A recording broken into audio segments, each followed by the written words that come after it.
This is A World Gone Mad. It's Season 2, Episode 83. I'm Jeff Allen Wolfe, and I give my commentary on national and world news and politics. I have a lot to discuss today, so let's get right to it. Recession odds are rising as Trump's trade war escalates, Goldman Sachs says. Now, the U.S. economy faces a growing risk of a recession as surging tariffs threaten to stunt growth, reignite inflation, lift unemployment, according to Goldman Sachs. The Wall Street Bank warned clients Sunday night that it now sees a 35% chance of a recession in the next 12 months, up from 20% previously. Goldman Sachs also increased its inflation estimate, slashing its 2025 GDP forecast to just 1%, bumped up its year-end unemployment rate outlook by 0.3 percentage points to 4.5% for unemployment. Now, while Goldman Sachs still expects the U.S. economy to avoid a downturn, other forecasters think it's more of a 50-50 call. Now, this is Goldman's highest recession probability since the regional banking crisis 2 years ago. The catalyst now is the shock from President Donald Trump's trade war, which is set to intensify this week. Goldman Sachs blamed the sharp recent deterioration in household and business confidence, and statements from White House officials indicating greater willingness to tolerate near-term economic weakness in pursuit of these policies, the bank economist wrote in the report. Now, consumer confidence has plunged in recent months. The University of Michigan's Consumer Sentiment Survey, released Friday, showed the highest percentage of Americans expecting unemployment to rise since the Great Recession, as inflation expectations hit 32-year highs. Look, Trump's trade war pressures are pushing against American confidence and the economy in general. It obviously won't be a smooth ride, according to Goldman Sachs, and any additional pressure from Donald Trump will create more chaos in America. I go back to what I said earlier to all the listeners. Concentrate on yourself, concentrate on your family, take it one day at a time, but keep an eye on how all this will play out. Pay attention to it. And add to the mix, Wall Street is also fed up with Trump's tariffs. Stocks are on track for their worst quarter in years. As Wall Street heads into a new quarter, a flurry of President Donald Trump's tariffs are set to go into effect. That has traders on edge, has helped put U.S. stocks on track for their worst quarter in years. Wall Street has been rocked with volatility this year as Trump's tariff proposals have kept investors in a cloud of uncertainty. The benchmark S&P 500 index is down more than 5% this year, on track for its first losing quarter since September 2023 and its worst quarter since September 2022. Stocks around the globe were lower Monday ahead of Trump's so-called Liberation Day this Wednesday, when reciprocal tariffs in addition to others are set to go into effect. Economists anticipate the sweeping tariffs could spur inflation and drag on economic growth. Several listeners wrote to me, texted me, and said they find it hard to listen to my podcast lately because of all the negative news. Now, look, I certainly understand this, but I'm again urging everyone, all the listeners, not to tune out, not to avoid what's happening, and certainly not to give up.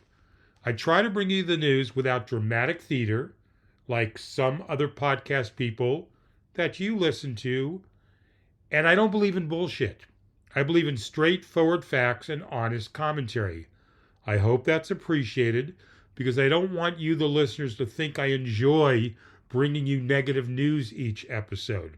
Unfortunately, we got Donald the delusional one in the White House, and it's hard to avoid news like that. Trump criticizes Putin, threatens adversaries with new tariffs as he barrels toward April 2nd deadline. President Donald Trump is barreling toward a self-imposed April 2nd deadline for sweeping tariffs and is threatening additional ones on foreign adversaries this weekend, even as he's expressed openness to making deals. Trump has cast April 2nd as the Liberation Day promising reciprocal tariffs on an unspecified number of countries, as well as 25% tariffs on automobiles and car parts. But he also warned of additional tariffs on U.S. adversaries Russia and Iran in a phone interview with NBC News' Kristen Welker over the weekend. Now, the president openly aired grievances toward Russian President Vladimir Putin in the interview. I was very angry, pissed off when Putin started getting into Zelensky's credibility, because that's not going in the right direction, you understand? Trump told Welker, referring to the Russian leader's comments last week, suggesting Ukraine be put under a temporary administration while the two nations, Russia and the United States, work toward a deal. Now he continued, but new leadership means you're not going to have a deal for a long time, right? But I was pissed off about it, Trump said. But if a deal isn't made, and if I think it was Russia's fault, I'm going to put secondary sanctions on Russia. Trump's sharply critical tone on Putin stands in stark contrast to his own words on Ukrainian President Zelensky and Trump's calls for elections in the war-torn country.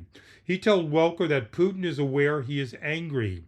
If Russia and I are unable to make a deal on stopping the bloodshed in Ukraine, and if I think it was Russia's fault, which it might not be, he says, but I think if it was Russia's fault, I'm going to put secondary tariffs on oil, on all oil coming out of Russia, he said. Trump didn't provide further explanations on how he would implement those secondary tariffs. The White House announced an agreement last week for Russia to stop using force in the Black Sea when sanctions on its banks and exports over its invasion of Ukraine are lifted. That fell far short of a 30-day full ceasefire initially proposed by the White House. In the same interview, Trump indicated he's considering putting on secondary tariffs on Iran until such time as a deal is signed. During his first term, Trump pulled the U.S. out of the 2015 nuclear deal between Iran and world powers, a pact that imposed strict limitations on Tehran's contentious nuclear program in exchange for sanctions relief. Now, on Sunday, Iranian President Masoud Pezeshkian said the Islamic Republic rejected direct negotiations with the U.S. on its nuclear program. Still, the U.S. has already imposed steep sanctions on Iran and does minimal trade with the country. So supposedly Trump is pissed at Putin. You buy this, anyone? My belief is that this is all smoke and mirrors for Trump on what he's saying about Putin. I don't have inside information to counter what I'm saying, but I can't believe that Donald is mad at Putin by any stretch of the imagination. He's saying these things to placate his base and sound tough. And remember, he says if it thinks it's Russia's fault, which it might not be, and he's mad that Putin is saying bad things about Zelensky, when Trump already did this in the meeting a while back, undressing Zelensky in the ambush. Well, unbelievable. None of us intelligent people buy for a moment that Trump is against Putin. Pathetic Europe may finally be waking up from its military slumber. It was a televised ambush that I said that many in Europe hope will stop a war. Donald Trump's dressing down of Ukraine's Zelensky at the White House was a lightning strike to the transatlantic alliance, dispelling lingering illusions in Europe about whether their American cousin will stand with them to counter Russian aggression. Reeling, perhaps even fearful, Europe may have finally come to its senses over its self-defense needs in the era of Trump. It is as if Roosevelt welcomed Churchill to the White House and started bullying him, European lawmaker Raphael Glucksmann told CNN. In a month, when U.S. Defense Secretary Pete Hegseth called Europe pathetic for freeloading on defense in a group chat with administration officials, which of course inadvertently included a journalist from the Atlantic magazine, the continent has been shattering decades-old taboos on defense. Now, policies are on the table that would have been unthinkable just weeks ago. The biggest change came in Germany, Europe's biggest economy. After the federal election, Chancellor-in-waiting Friedrich Merz won a vote in Parliament to scrap Germany's constitutional debt brake. That's a mechanism to limit government borrowing. In principle, the law change allows for unlimited spending on defense and security. Experts expect the move to unlock as much as $652 billion in Germany over the next decade. This is a game changer in Europe because Germany was the laggard, especially among the big countries when it comes to defense. Piotr Boras, a senior fellow at the European Council on Foreign Relations, an international think tank, told CNN. Now, in getting over its phobia of debt, Boras said that Germany has finally acted as though Europe really had passed a turning point, as described by outgoing Chancellor Olaf Scholz in February 2022, just 3 days after Russia's full-scale invasion of Ukraine. Although the invasion jolted Germany, only the Trump shock made them take this really fundamental decision of suspending the debt brake in Germany, said Boras. So this is a new shift in policy about defense of Europe. I'm going to give you the breakdown because this has long-term ramifications. In neighboring France, President Emmanuel Macron, who has long called for European strategic autonomy from the U.S., has said he is considering extending the protection of its nuclear arsenal to its allies, already ostensibly sheltered by American bombs. Macron's comments early this month came after Merz advocated for talks with France and the United Kingdom, Europe's two nuclear powers, over extending their nuclear protection. Polish Prime Minister Donald Tusk welcomed the idea and even called for Poland to consider getting nuclear weapons itself. See what Donald started? Meanwhile, Poland and Baltic states Estonia, Lithuania, and Latvia, all neighbors to Russia, have pulled out of the 1997 Ottawa Treaty on landmines, long considered a key milestone in the end to mass warfare. Lithuania has already announced the purchase of 85,000 landmines. Poland is eyeing producing 1 million landmines domestically. Lithuania also withdrew from the international treaty against cluster munitions this month, becoming the first signatory ever to do so. Military conscription has also made a comeback on the continent. Denmark made women eligible for obligatory conscription from 2026 and lowered health requirements for some roles as part of a bolstering of the country's armed forces. Poland has also announced plans for every adult male to undergo military training. Even famously neutral countries are reconsidering their positions. Amid discussions about how to keep the peace in Ukraine in the event of a settlement, the government in Ireland, a military minnow compared to other big countries, focused on peacekeeping operations, put forward legislation to allow Ireland's troops to be deployed without UN approval, skirting a possible Russian or American veto. It's long been the uncomfortable and often unspoken truth in Europe that its protection from invasion was ultimately dependent on the American cavalry riding over the horizon. That support, because of Donald Trump, no longer looks so sure. The pivot goes beyond who will do the fighting to who will provide the arms. Some have begun to question future purchases of the astronomically expensive U.S.-made F-35 jets that several European air forces had planned to acquire. Portuguese Defense Minister Nuno Melo said his country was reevaluating the expected purchases of the jets in preference for European alternatives over concerns of the U.S.-controlled supply of spare parts. It's the first time such concerns were aired publicly at such a high level, especially in favor of jets that on paper don't offer the same capabilities. But although Europe seems to have gotten the message, talk of a unified approach is premature. When European Commission President Ursula von der Leyen unveiled a plan to spend billions more on defense called Rearm Europe, Spain and Italy balked. The plan has since been renamed Readiness 2030. Italy's Prime Minister Giorgia Meloni has also ruled out sending Italian troops as part of a European contingent to keep the peace in Ukraine if a negotiated settlement, another key issue on which the continent is split. The rebranding indicates a dividing line in Europe. The further away from Russia a country is, the less likely it's to put guns before butter. Spanish Prime Minister Pedro Sanchez said this month that our threat is not Russia bringing its troops across the Pyrenees. He called on Brussels to take into account that the challenges we face in the southern neighborhood are a bit different to the ones that the eastern flank faces. Gabrielis Landsbergis, Lithuania's former foreign minister, told CNN he was upset by the Spanish statements and that a recent trip to Kiev, where air raid sirens blast most nights, made it all too easy to imagine similar scenes occurring in Vilnius in the future. The further west you go, the more difficult it is to imagine that sort of thing. All the problems, all the decisions, they're relative, Landsbergis said. Although this geographical split could deepen divisions, Boris of the ECFR said total European unity would always be an illusion.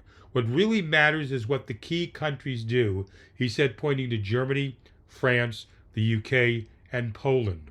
I want to be cautiously optimistic, but I think we are on the right track now. Asked whether March would be remembered as the month that Europe woke up, Boris said, yes, we have woken up, but we now need to get dressed. Look, this is the same thing I see from American citizens here.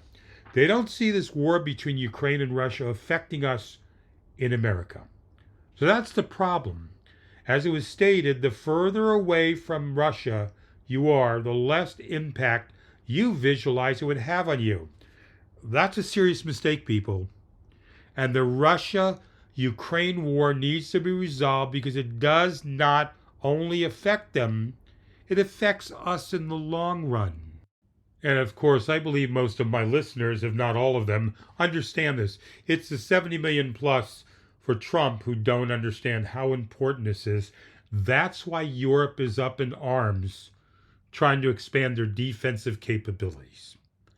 And finally, Trump says there are methods for seeking a third term of office, adding that he's not joking.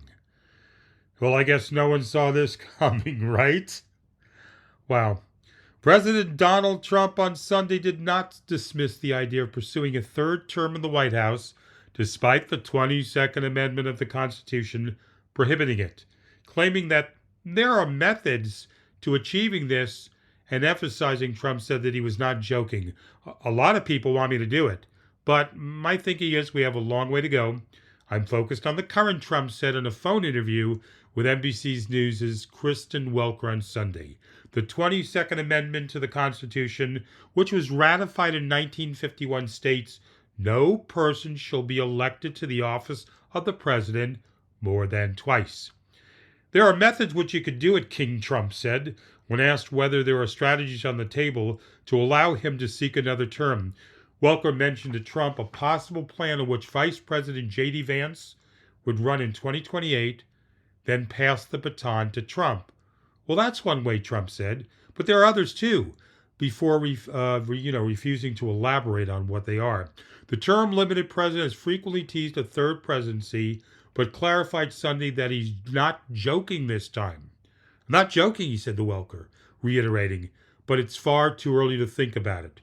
Trump has frequently teased a third term, saying at a rally in Nevada in January that it will be the greatest honor of my life to serve not once, but twice, or 3 times, or 4 times, apparently joking. He later clarified to the audience, no, it will be to serve twice for the next 4 years. I will not rest. Weeks later, Trump asked supporters during a Black History Month event at the White House whether he should run again, prompting chants of 4 more years. My head is breaking. All of us can't take 4 more days, let alone 4 more years of Donald delusional. But Steve Bannon, a top outside ally to the president, suggests that Trump is eligible since the amendment doesn't specify consecutive terms. Another crazy. In the House, Representative Andy Ogles, wait till you hear this, a Tennessee Republican, has introduced legislation to begin the long process of tweaking the text of the 22nd Amendment and allowing a president who serves non-consecutive terms to serve a third 4-year term. Okay, great. Barack Obama. Hey, there you go, Donald. He wants to do that? Terrific. Wait. The wording of Ogle's proposal to change the 22nd Amendment would exclude two-term former presidents such as Barack Obama from coming out of retirement. What the hell are these people drinking? Repealing or changing the 22nd Amendment would require two-thirds votes in both the House and the Senate and the ratification by 3/4 of the states. The only president to serve more than 2 terms was, of course, Franklin Delano Roosevelt. The 22nd Amendment was ratified in 1951, in the years following Roosevelt's death in office. It's illegal. He has no chance. That's all there is to say. Michael Waldman, president and CEO of the Brennan Center for Justice at New York's University Law School, told CNN last month. At the end of his second term in January 2029, Trump will be the oldest person to ever hold the presidency at 82 years old and 7 months, topping his predecessor Joe Biden's record. Biden was 82 years old and 2 months when he left office. Okay, well, like the 22nd Amendment says, it's illegal. Although it's worded loosely, according to the Trump people, this notion of Trump wanting to run a third term or a fourth term is ludicrous. And the first thing I thought about was calling Barack Obama. They want to change the law, then Barack Obama can run. But the proposal to rewrite the 22nd Amendment, they're going to exclude Obama. What the hell? You can't have a rewording of the 22nd Amendment to favor you 100%, but not any other person or any other president. Think about this chilling thought about Trump in a third term. And in the background, you hear the Looney Tunes theme song playing. If you care to comment about this, or anything in this episode, or just to say hello, I'm getting crickets out there. Would be nice to hear from some of you. wolfpacklistener@gmail.com, 833-399-9653, toll-free voicemail box, or leave me a comment on Blue Sky if you're over there. Please check out my Substack. I just started that again. You can find it on Substack under Jeff Allen Wolf, under the Wolf's Den. Or you can contact me, and I'll send you a direct link to the Substack to make it easier for you. I'll be back again in 2 days. This is A World Gone Mad. I'm Jeff Allen Wolf, and without your comments, your feedback, and your engagement, I'm sitting in a room talking to myself. Stay hopeful.